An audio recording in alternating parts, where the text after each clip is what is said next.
Welcome back, and we are here to do more business news, and we want to go back to our earlier story where the Bank of Ghana has actually fined Barclays Bank, and the Bank of Ghana has given the firm assurance of getting tough on commercial banks that fail to comply with foreign exchange laws. This was after the regulator sanctioned Barclays Bank Ghana some 4.6 million cedis over what it described as frivolous market conduct. Here's a Business Desk report. Sources close to the Bank of Ghana indicate that the bank was forced to take the action because Barclays Ghana, which would soon be rebranded as ABSA, on several instances had breached market rules on interbank forex market conduct. The source adds that the bank in one instance was communicating different rates to them as regulators, whereas actually quoting different rates to their clients. But what does the Bank of Ghana's market conduct law say about frivolous quotes? Well, according to the Bank of Ghana, these are quotes that a particular institution has no intention of honoring and are designed merely to mislead market participants. The same section under the frivolous quotes clearly show that dealers and brokers should not engage in practices by which they may realize immediate gain, but may compromise their clients, employers, or their own reputation.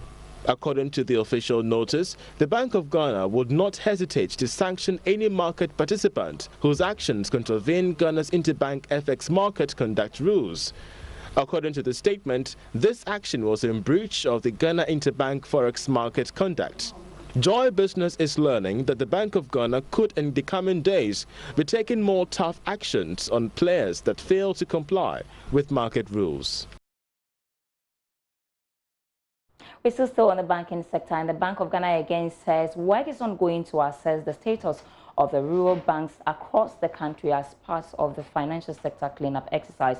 According to the central bank, some rural banks facing liquidity challenges have been advised to seek strategic partners before the BOG takes the action. Head of other financial services at the Bank of Ghana, Kofi, however, noted the approach with the rural banks will be different this time.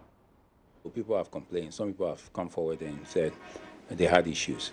They didn't understand the process. But indeed, through this process, we have engaged them. Majority of them, don't forget, the majority of them were in operation. A good number are ceased operation. So getting them around the table, giving them instructions and so on. I can tell you that every time we've done our work, we've written to them. Every time we have done on-site exam, we are giving them report. So based on what we find, that's wrong with the institution, we are able to communicate these things to them. So these are things that are known to them. These are things that we have documented them, we have them on record, and we're able to call all the way to encouraging them, look for partners, find fresh capital, make these injections, or partner with others, get acquired by stronger institutions. We're not too successful. We have very few institutions that were able to do this, and so on and so forth. But largely, given the model that they operate in, private limited liability companies, very small institutions all over the map, it became difficult for us to get all of them. But through our off-site and on-site engagements, I can tell you that we are being through all of them, and we have engaged all of them. We've been in contact with all of them. And we've been having conversations, So we've done our part and to explore all opportunities, and then we couldn't save the ones that had to go. Okay. So now the microfinance is clear. When are we moving to the rural banks? Banks and rural banks are a different model.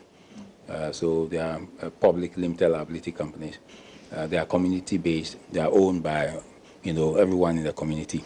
So there's a different process to engage rural banks. The work is being done. We are not at the point where we'll come out with any plans. But given their model, it's very different, and engagement is different. And hopefully, that's another segment of the banking sector that must be cleaned.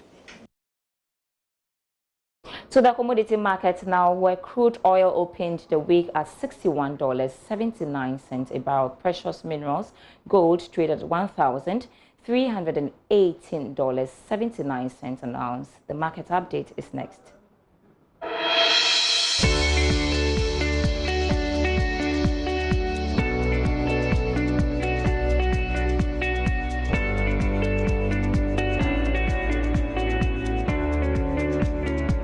grateful for your time this evening on Business with me, Sandra S. And you can get more news on our website, myjoyonline.com/business app.